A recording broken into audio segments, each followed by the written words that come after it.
미국이 167년 만에 첫 투표에서 하원 의장 선출에 실패하는 기록을 세우며 험난한 118대 새 연방의회 회기를 개막했습니다. 면역 회피력이 높은 오미크론 하위 변이 중 하나인 XBB 1.5 감염률이 지난 일주일간 약 2배 증가한 것으로 나타났습니다. 2023년 새에도 미국민들의 최대 우려사항이자 최우선 과제들은 경제와 물가로 조사됐습니다. 새해 미국 경제는 인플레이션, 물가급 등을 잡아가고 있으나 그 대가로 고물가, 고금리 속의 불경기 문턱에 서고 있습니다.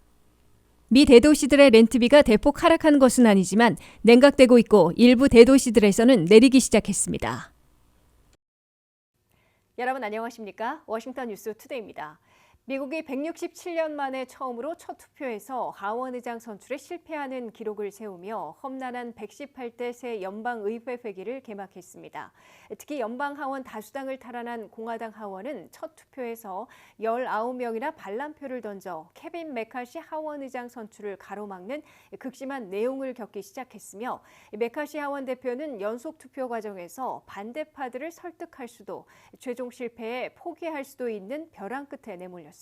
한면택 기자가 보도합니다.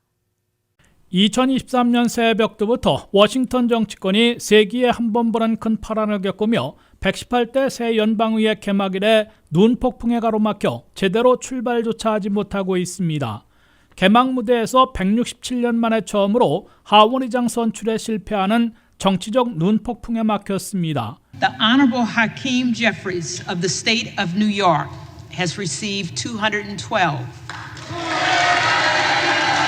The Honorable Kevin McCarthy of the state of California has received 203. No persons having received a majority of the whole number of votes cast by surname, a speaker has not been elected. 1차 투표에서 공화당 후보로 지명된 케빈 메카시 하원 대표는 203표를 얻어 민주당의 하킴 제프리스 후보의 212표보다 적게 표를 얻었습니다. 공화당 하원의원 222명 가운데 앤디 빅스 후보의 10표, 짐 조단 등 기타 후보에게 9표가 투표돼 11명이나 대거 이탈해 메카시 하원의장 선출을 가로막았습니다. 어느 누구도 전체 과반인 218표에 미달해 하원의장으로 선출되지 못했습니다. 연방의회가 첫 투표에서 하원의장을 선출하지 못한 것은 1855년부터 1856년 이래 167년 만에 처음 발생한 역사적인 기록입니다. 공화당의 케빈 메카시 하원 대표는 공화당 하원이 222대 212의 면돈날 차이의 다수당인데다가 4표만 이탈해도 안 되는 상황에서 11명이나 반란표가 나와 첫 투표에서 하원의장에 선출되지 못한 세기의 수모를 겪었습니다. 2차 투표에서는 공화당의 앤디 빅스 의원 대신에 짐 조단 의원이 하원의장 후보로 지명되고 10표 이상의 반란표가 계속 나와 케빈 메카시 하원의장 선출이 또 실패했습니다. 연방 하원은 케빈 메카시 후보가 당내 반란표들을 최대한 설득해 218표에 도달할 때까지 연속 투표를 하게 될 것으로 예고되고 있습니다. 케빈 메카시 하원의장 선출에 강력 반대하고 있는 공화당 하원의원들 가운데 프리덤 코커스를 비롯해 근 20명이나 요지부동으로 버티고 있어 이들을 설득할지 미지수로 보입니다. 공화당 하원은 수차례 반복되는 투표에서도 당선자가 안 나올 경우 메카시 후보가 사퇴하거나 다른 후보를 내세우는 타협책을 선택할 수 있는데 벌써부터 공화당 하원의 2인자인 스티브 스칼리스 하원 대표 내정자와 짐 조단 하원의원 등이 거명되고 있습니다. 1855년에는 12월에 시작된 하원의장 선거에서 과반 득표자가 나오지 않고 이듬해인 1856년 2월에나 다수 득표자로 규정을 받고 하원의장을 선출한 바 있습니다. 언제 어떤 방식으로 누가 하원의장에 선출될지 개막 첫날 결정하지 못한 채 118대 연방의회 회기가 개막돼 공화당 하원의 극심한 내용은 물론이고 차기 대선 예산을 겨냥한 격한 당파 대결이 우려되고 있습니다. WKTV 뉴스 한면택입니다. 미국에서 오미크론 하위 변이 중 하나인 XBB.1.5 감염률이 일주일 사이 2배로 증가해 신규 감염률의 41%를 차지하며 지배종이 되고 있다고 미 질병통제예방센터가 밝혔습니다. 이는 다른 하위 변이보다 세포에 더 잘 결합해 빠르게 확산할 뿐 아니라 고도의 면역 회피성을 보이고 있어 감염 급증을 초래할 수 있다는 경고가 나오고 있습니다. 오미크론의 최신 하위 변이 중 하나인 XBB.1.5 감염률이 지난 일주일간 약 2배 증가했다고 미 질병통제예방센터 데이터를 인용해 CNBC가 보도했습니다. XBB.1.5 감염은 미국 내 전체 신규 감염 사례의 41%를 차지했는데 이는 그 전주 21.7%에서 거의 2배로 증가한 겁니다. XBB.1.5는 면역 회피성이 높고 다른 하위 변이보다 세포에 더 잘 결합하기 때문에 미국에서 가장 빠르게 번지고 있다고 전문가들은 분석했습니다. 대표적인 오미크론 하위 변이인 XBB는 지난 8월 인도에서 처음 발견된 뒤 싱가포르로 퍼져 10월 빠르게 증가해 지배종이 됐습니다. 그 뒤 싱가포르에서 감염자가 전달에 비해 약 3배 증가할 정도로 전파력이 강한 것으로 확인됐습니다. XBB는 이후 XBB.1.5 등 하위 변이로 바뀐 가운데 미국에서도 가장 빠르게 확산돼 지배종이 되고 있습니다. 존스홉킨스 대학의 바이러스 학자인 앤드루 페코스는 XBB.1.5는 다른 변이에 비해 스파이크 단백질의 돌연 변이가 많아 면역 회피력이 특히 더 높다고 분석했습니다.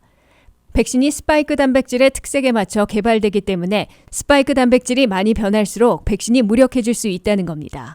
콜롬비아 대학교 연구진들은 지난달 초 과학저널 셀에 XBB와 같은 변이의 확산은 코로나19 백신의 효과를 낮추고 감염자와 재감염자 급증을 부를 수 있다고 밝혔습니다. 연구진들은 XBB 하위 변이는 면역 취약자들이 의존하는 항체 치료제뿐만 아니라 오미크론용 백신 부스터샷에 강한 저항력까지 갖춰 위협적이라고 설명했습니다. CDC는 다른 변이들도 확산하고 있다며 일부 변이는 나타났다가 사라지기도 하지만 어떤 변이는 출현 후 계속 확산하면서 이전의 변이를 대체할 수도 있다고 전했습니다. 벤더빌트 의대 전염병 전문가인 윌리엄 샤프너 교수는 변이 확산 가능성에 대처하기 위해 기존의 백신과 항바이러스제를 개량하는 데 더 노력을 기울여야 한다고 제안했습니다. 2023년 새에도 미국민들의 최대 우려사항이자 최우선 과제들은 역시 경제와 물가로 조사됐습니다. 경제를 꼽은 미국민들은 31%로 가장 많았고 아직 잡지 못하고 있는 인플레이션, 물가 급등은 30%로 뒤를 이었습니다. 안혜린 기자가 보도합니다. 2023년 새해를 맞는 미국민들은 역시 불경기가 우려되고 있는 미국 경제와 아직도 잡지 못하고 있는 인플레이션, 물가를 가장 걱정하고 최우선 과제로 삼고 있는 것으로 나타났습니다. AP통신이 조사해 3일 보도된 미국민 설문조사 결과 새해도 최대 우려사항이자 최우선 과제로 꼽은 현안은 경제로 31%인 것으로 조사됐습니다. 그 다음은 최근 냉각되고 있다고는 하지만 아직 먼 길로 지적되고 있는 인플레이션, 물가 급등으로 30%를 기록했습니다. 3위는 이민 문제로 27%, 4위는 환경기후 문제로 26%를 차지했으나 당파별로 큰 격차를 보였습니다. 공동 5위는 총기 문제와 학자용자금 빚을 포함한 교육 문제로 각 19%씩을 차지했습니다. 7위는 헬스케어 개혁으로 17%, 8위는 범죄 문제로 16%를 기록했습니다. 민주당원들은 최우선 과제들로 환경기후 문제를 40%로 가장 많이 꼽았고 총기 폭력과 경제 문제를 똑같이 30%로 공동 2위에 올려놓았습니다. 이어 인플레를 26%, 교육을 25%가 최우선 과제로 들었습니다. 반면 공화당원들은 심각해지는 국경 문제 때문인 듯 이민 문제를 45%로 가장 많이 꼽았습니다. 이어 인플레를 37%, 경제를 35%가 우려하며 최우선 과제로 들었습니다. 무 당파들은 인플레 27%, 경제 26%, 실업률 22%, 이민 20%, 헬스케어 18%로 고른 주제들이 우려와 우선 해결 과제로 꼽혔습니다. 2023년 새해 미국 경제나 미국민 생활이 나아질 것인지 나빠질 것인지를 묻는 설문조사에서도 당파별로 상반된 입장을 보였습니다. 백악관과 연방상원을 계속 장악하게 된 민주당원들은 새해가 좋아질 것이다가 27%로 나빠질 것이다라는 시각 15%보다 많았습니다. 반면 공화당원들은 새해 좋아질 것으로 본 의견은 14%에 불과하고 35%는 나빠질 것이라고 대답했습니다. WKTV 뉴스 안혜린입니다. 새해 미국 경제는 40년 만에 덮쳤던 인플레이션, 물가 급등을 잡아가고 있지만 그 대가로 고물가, 고금리 고통 속에 불경기 문턱에 서고 있습니다. 여기에 연준의 다음 타겟이 되어 있는 고용시장이 급속 냉각되고 실업률이 급등하면서 가볍고 짧은 불경기로 넘어갈 수 있는 소프트 랜딩에 실패하고 마이너스 1%의 경기 후퇴와 5%대의 실업률 급등으로 심각한 침체로 추락할 위험이 있는 것으로 우려되고 있습니다. 보도에 한면택 기자입니다. 새해 미국 경제는 물가는 잡히고 있는데 불경기 문턱에 서 있으며 커지는 일자리 불안에 따라 자칫 심각한 경기 침체로 미끄러질 수도 있고 가볍고도 짧은 불경기로 버틸 수도 있는 한 해를 겪을 것으로 예고되고 있습니다. 첫째, 물가는 아직도 건전한 물가 인상률 2%로 안정시키기까지는 2024년 말까지 2년 더 걸려 먼 길을 가야 할 게 분명하지만 연준의 공격적인 연속 금리 인상으로 지난 6월 9.1%로 정점을 찍은 후 매달 눈에 띄게 냉각되고 있습니다. 미국의 물가는 11월에 CPI 소비자 물가가 7.1%, 연준이 선호하는 PCE 개인 소비 지출 물가로는 5.5%까지 내려가 있고 앞으로도 지속 하락할 것으로 예상되고 있습니다. 다만 연준이 예고한 PCE 물가는 2023년 말 3.1%, 2024년 말에는 2.5%로 연준 목표 2%를 훨씬 웃돌고 2025년 말에나 2.1%로 근접할 것으로 나타나 물가 잡기에는 적어도 2년 이상 더 걸릴 것으로 경고되고 있습니다. 둘째, 공격적인 금리 인상으로 돈을 덜 빌리고 덜 쓰게 만듦으로써 수요를 냉각시켜 물가를 잡으려 하다 보니 필연적으로 경기는 급속 냉각되고 있어 불경기 문턱에 와 있다는 평을 듣고 있습니다. 주택시장부터 급속 냉각되고 미국민들의 소비 지출도 마이너스만 겨우 면하고 있습니다. 미국민들이 내 집을 마련할 때 80%나 융자받고 있는 주택모기지 이자율이 2022년 1월 3%에서 10월에는 7%를 넘었고 연말에는 6%대 중반을 기록하며 여전히 2배 이상 급등해 있어 주택거래가 얼어붙었습니다. 10개월 연속 주택거래가 냉각되다 보니 20대 도시들의 집값도 넉 달 연속 매달 하락하고 있습니다. 셋째, 미국 경제가 2023년 새해 과연 불경기에 빠질 것인지 아니면 버틸 것인지 불경기를 피하지 못할 경우 2008년 대불경기 때와 같은 혹독한 침체인 하드랜딩할지 아니면 가볍고도 짧게 넘길 수 있는 소프트 랜딩에 성공할지 시선이 집중되어 있습니다. 새해 미국 경제가 불경기 문턱에서 미끄러질지 아니면 버틸지는 미국민 일자리가 어떻게 될지에 판가름 날 것으로 예측되고 있습니다. 미국민들은 2023년 새해 연준의 다음 물가 잡기 타겟인 고용시장을 더욱 냉각시키려 하고 있어 실업률이 급등하게 돼 일자리가 갑자기 불안해질 것으로 가장 두려워하고 있습니다. 연준은 미국 실업률이 현재 3.7%에서 2023년 말에는 4.6%로 급등해 실직자들이 160만 명이 늘어나 750만 실직자 시대를 맞게 될 것으로 경고해놓고 있습니다. 뱅크 오브 아메리카 등 민간 경제 분석 기관들은 5.5%까지 치솟아 실직자들이 300만 명 이상 급증해 1000만 실직자 시대를 감수해야 할 것으로 더 부정적으로 내다보고 있습니다.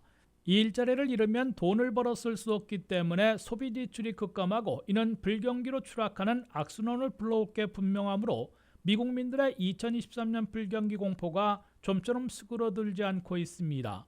WKTV 뉴스 한면택입니다.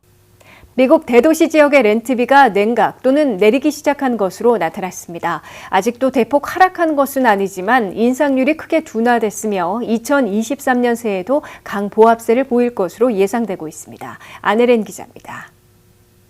지난해 11월에 전년에 비해 3.4% 오르는 데 그쳤습니다. 아직 인하된 것은 아니지만 렌트비가 3.4% 인상된 것은 19개월 만에 가장 적게 오른 것이라고 CNBC 방송은 밝혔습니다. 더욱이 팬데믹 이래 2년 동안 렌트비가 급등했던 대도시들에서는 처음으로 내려가기 시작했습니다.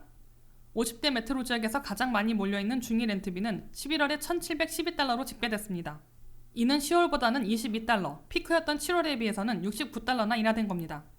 월스트리트저널이 이날 보도한 아파트만의 렌트비를 보면 상승률이 크게 둔화됐으며 많이 올랐던 지역일수록 렌트비가 내려가기 시작했습니다. 전국 평균 아파트 렌트비는 10월에 1,370달러에서 11월에는 1,356달러로 내려갔습니다.